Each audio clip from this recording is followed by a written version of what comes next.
আসসালামু আলাইকুম সুপ্রিয় দর্শক, শুভেচ্ছা জানবেন। মার্কিন প্রেসিডেন্ট ডোনাল্ড ট্রাম্প বলেছেন যুক্তরাষ্ট্র পৃথিবীর মানচিত্র থেকে ইরানকে মুছে দেবে। কেন? যদি ইরান ডোনাল্ড ট্রাম্পকে নিশানা করে বা টার্গেট করে কোনো কিছু করার চেষ্টা করে, তাহলে ডোনাল্ড ট্রাম্প এমন ইনস্ট্রাকশন দিয়ে রাখছেন যে তার দেশ ইরানকে পৃথিবীর মানচিত্র থেকে একেবারে মুছে দেবে। এখন ইরানের যেই আইআরজিসির প্রধান কমান্ডার রয়েছেন, অর্থাৎ ইসলামী বিপ্লবী রক্ষী বাহিনীর প্রধান, তিনি বলেছেন যে ইরান ট্রিগারে আঙুল রেখে বসে আছে এবং যুক্তরাষ্ট্র যদি ইরানে হামলা করে তাহলে ইরানও যথোপযুক্ত জবাব দেবে। অর্থাৎ এই আইআরজিসি, ইসলামী রেভলিউশনারি গার্ড কর্পস, তারা খামেনি সরকারকে রক্ষা করার জন্যে, বিপ্লবের সরকারকে রক্ষা করার জন্যে তারা এই তাদের সর্বোচ্চ নেতা আয়াতুল্লাহ আলী খামেনির নির্দেশ বাস্তবায়নের অপেক্ষায় স্ট্যান্ড বাই রয়েছে। তাহলে ডোনাল্ড ট্রাম্পের কথা এবং ইরানের যেই সামরিক কমান্ডার তার কথা, এই শুনে কি আপনাদের মনে হচ্ছে যে যে কোনো মুহূর্তেই ইরান এবং যুক্তরাষ্ট্রের যুদ্ধ লেগে যেতে পারে, মানে এখনই লেগে যেতে পারে? না, এই মুহূর্তেই ইরান এবং যুক্তরাষ্ট্রের ভেতরে যুদ্ধটা লাগছে না। কেন? সেটাই এই কন্টেন্টে আলোচনা করব। মার্কিন প্রেসিডেন্ট ডোনাল্ড ট্রাম্প এবং ইরানের সর্বোচ্চ নেতা আয়াতুল্লাহ আলী খামেনির ভেতরে সম্পর্ক এখন তলানিতে। তারা প্রকাশ্যে একে অন্যের সমালোচনা করছেন এবং ইরানে এই বিক্ষোভের সময়ে যেই হত্যাকাণ্ডগুলো হয়েছে তার জন্যে তারা দুজনই দুজনকে দায়ী করছেন। এই বিক্ষোভের জন্যে এবং বিক্ষোভের ভেতরে যেসব নাশকতা, হতাহত, ক্ষয়ক্ষতি হয়েছে তার জন্যে পার্সোনালি ডোনাল্ড ট্রাম্পকে দায়ী করেন ইরানের সর্বোচ্চ নেতা আয়াতুল্লাহ আলী খামেনি।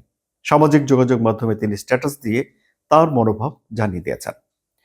এদিকে মার্কিন প্রেসিডেন্ট ডোনাল্ড ট্রাম্প বলেছেন যে ইরানের নতুন নেতৃত্ব দরকার। অর্থাৎ তিনি বলছেন যে খামেনি ইরানকে ধ্বংসের দ্বারপ্রান্তে নিয়ে গেছে।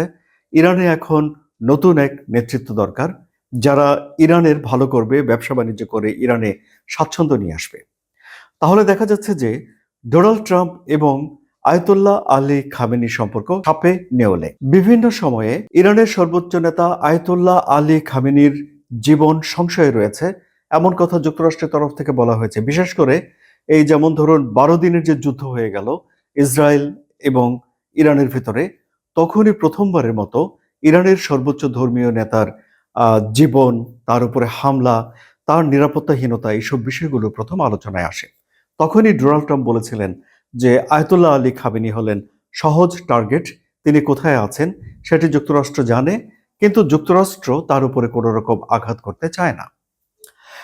এখন যুক্তরাষ্ট্রের প্রেসিডেন্ট যখন বললেন যে ইরানের নতুন নেতৃত্ব দরকার, তখন ইরানের তরফ থেকে ইরানের প্রেসিডেন্ট এবং অন্যান্যরা বলতে শুরু করেছেন যে যদি আয়াতুল্লাহ আলী খামেনির উপরে কোনো রকম হামলা হয় বা আক্রমণ হয়, তাহলে সেটি ইরান জাতির উপর আক্রমণ হিসেবে ধরে নেওয়া হবে এবং তারা এজন্য কঠোর প্রতিশোধ নেবে। এদিকে ডোনাল্ড ট্রাম্পেরও এই যে আলাপ আলোচনা, এই পরিপ্রেক্ষিতে তিনি বলছেন যে যদি ডোনাল্ড ট্রাম্পকে এরকম টার্গেট করা হয়, তাহলে তিনি এমন নির্দেশ দিয়ে রেখেছেন যে তার দেশ যুক্তরাষ্ট্র ইরানকে ধুলোর সঙ্গে মিশিয়ে দেবে।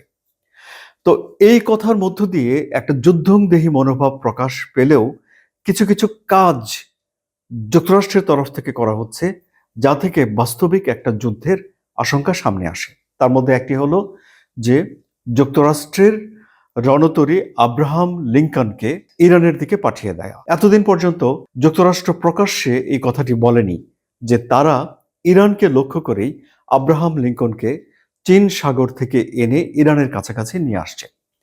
এবারে মার্কিন প্রেসিডেন্ট ডোনাল্ড ট্রাম্প এই যে দাভোস থেকে তিনি যখন ফিরলেন, তখন তাকে বহন করা যেই উড়োজাহাজ রয়েছে এয়ারফোর্স ওয়ান, সেখানে তিনি সাংবাদিকদের মুখোমুখি হয়েছিলেন এবং তিনি তখন সাংবাদিকদের কাছে স্বীকার করেছেন যে যুক্তরাষ্ট্রের একটা রণতরী বহর, অর্থাৎ শুধু একটা রণতরী নয়, তার সঙ্গে আরো স্ট্রাইকিং ফোর্স হিসেবে আরো কিছু জাহাজ মিলে একটা রণতরী বহর ইরানের দিকে যাচ্ছে।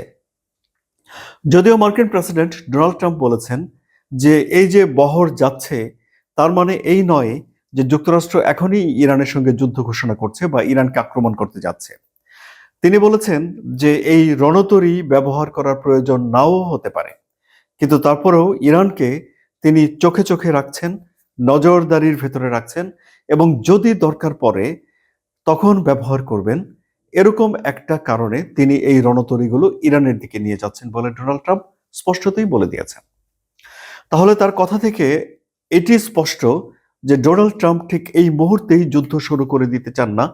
তার আগে তিনি ডিপ্লোমেসি আলাপ আলোচনার মাধ্যমে একটা সমাধানে পৌঁছাতে চান। ইরানের যে পররাষ্ট্রমন্ত্রী আব্বাস আরাকচি তিনিও বলেছেন যে ডিপ্লোমেসির পথ সবসময় খোলা রয়েছে।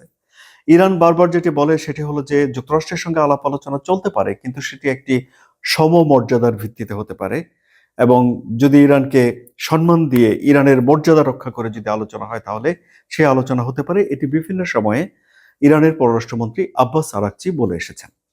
আবার ধরুন এই যে আব্রাহাম লিঙ্কন, সেটি পৌঁছাতেও বেশ কয়েকদিন সময় লাগবে ইরানের কাছাকাছি যেতে। আবার ধরুন সেখানে আরব বিশ্বের কিছু ইকুয়েশন রয়েছে। এই সব কিছু মিলে টিলে যতই কঠিন কঠিন কথা ইরানের তরফ থেকে উচ্চারণ করা হোক না কেন বা যতই কঠিন কথা উচ্চারণ করা হোক না কেন যুক্তরাষ্ট্রের তরফ থেকে, আগামী কয়েকদিন যুদ্ধ লাগার কোনো রকম সম্ভাবনা নেই। দুই পক্ষ ব্যাপক উত্তেজনাময় কথাবার্তাও বলতে পারে, কিন্তু সামরিক শক্তি, সামরিক প্রস্তুতি এই সব কিছু এটাই ইঙ্গিত দেয়। আবার ধরুন বিভিন্ন জায়গাতে আমি বিভিন্ন লোকের বিশ্লেষণগুলো শুনলাম, যেখানে তারা বলছেন যে ইরান তার ক্ষেপণাস্ত্রগুলোকে নাড়াচড়া করছে, এদিক সেদিক নিচ্ছে, ইরান তাদের কমান্ডারদের ছুটি বাতিল করে ফেলেছে।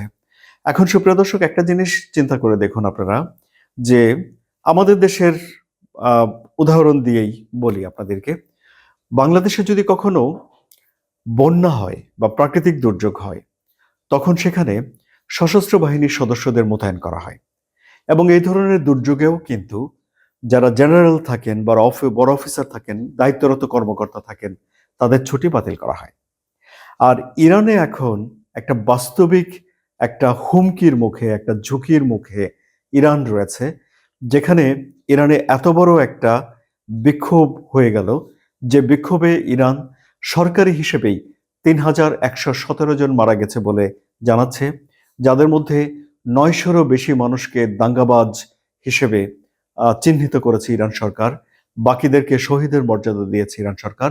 এরকম একটা পরিস্থিতির পর, যে পরিস্থিতিতে যুক্তরাষ্ট্রের প্রেসিডেন্ট বিক্ষোভকারীদের বলেছিলেন প্রতিষ্ঠান দখল করতে সহযোগিতা আসবে, এরকম একটা সিচুয়েশন যখন একটা দেশে হয়, তখন তো উচ্চপদস্থ কর্মকর্তাদের ছুটি বাতিল করে তাদেরকে স্ট্যান্ড বাই রাখবে, এটাই স্বাভাবিক। অর্থাৎ ইরান তার জেনারেলদেরকেও ছুটি থেকে ফিরিয়ে এনে অফিসে রেখে দিয়েছে। তার মানে এই নয় যে একদিন, 2 দিন, 3 দিন বা 4 দিনের ভেতরেই যুদ্ধ লেগে যেতে পারে। আবার ধরুন মার্কিন প্রেসিডেন্ট ডোনাল্ড ট্রাম্পের বিষয়ে অনেকেই ঠিক আস্থা রাখতে চান না। তারা মনে করেন যে ডোনাল্ড ট্রাম্প যে কোনো মুহূর্তেই আক্রমণ করে ফেলতে পারেন। কিন্তু ডোনাল্ড ট্রাম্প তো এখন বলছেন যে এই যে রণতরী তিনি পাঠিয়েছেন, এই রণতরী ব্যবহার করার প্রয়োজন নাও হতে পারে। তাহলে পরিস্থিতি কতটুকু সঙ্গীন? এবার আমি আপনাদের মতামত শুনতে চাই। আপনারা কমেন্ট করুন। আলোচনা যদি ভালো লাগে তাহলে সাবস্ক্রাইব করে চ্যানেলের সঙ্গে থাকুন। ধন্যবাদ।